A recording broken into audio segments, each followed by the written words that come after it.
As the last of the autumn leaves fell, Bear and Bird went into the forest to find berries and nuts to fill their winter store.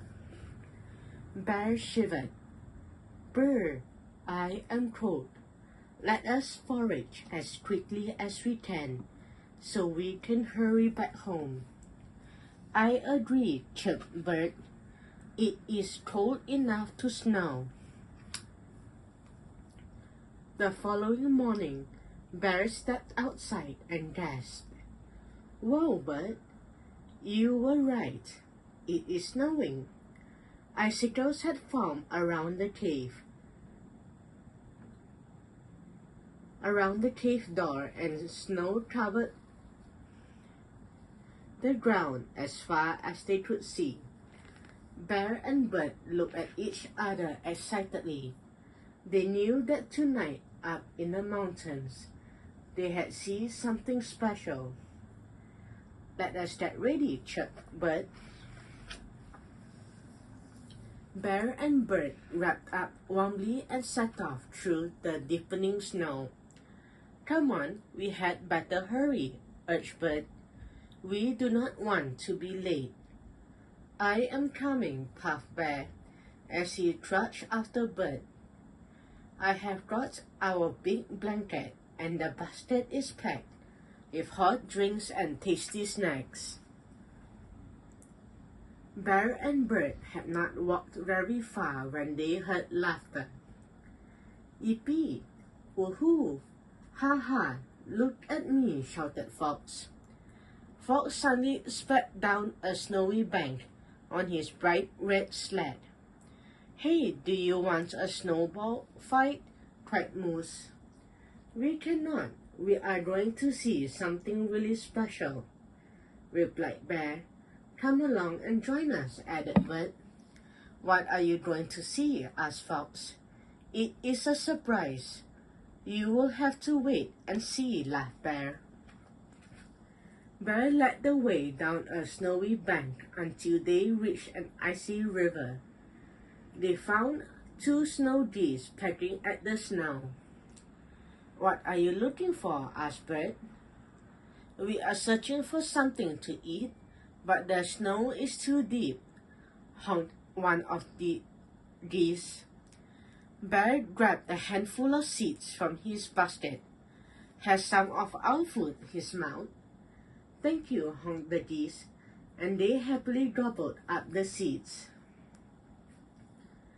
Then, when their tummies were full, the geese flapped their large black and white wings and rose into the evening light. We must travel south, where it is warmer. And honking goodbye, they disappeared. See you in the spring, called out Bear. We must keep going, chirped Bird, or we will miss the surprise. If we go through the forest, we will make it there in time. Nighttime fell as the friends entered the dark, dense pine forest. This is very scary, muttered Moose. Do we have to go through here? Do not worry, Bear said reassuringly. We will use the lantern to guide our way. They hurried on until Fox yelped. Look, over there, creepy shadows. Suddenly Wolf Cub and Beaver Teeth jumped out from behind a tree. Did we scare you? Chuckled Wolf. Yes, you did, yelped Fox. What are you doing here? You should both be in bed. Well, it is too late to take you home, said Bird. You will have to come with us. Where are we going? Giggled Beaver. Is it somewhere exciting? You will have to wait and see, replied Bear. As they continued on with their journey, the sky filled with twinkling stars. Oh my, sighed Moose. They are beautiful. I have never seen so many stars before, whispered Wolf. Beaver did not say a word. He just stared in awe.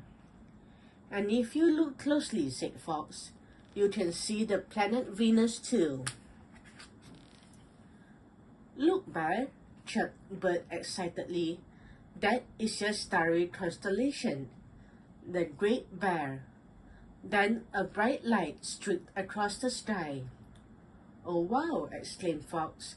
That is the first time I have ever seen a shooting star. We must go, urged Bear, or we will miss the big surprise. Up they climbed, high into the mountains, leaving the forest far below.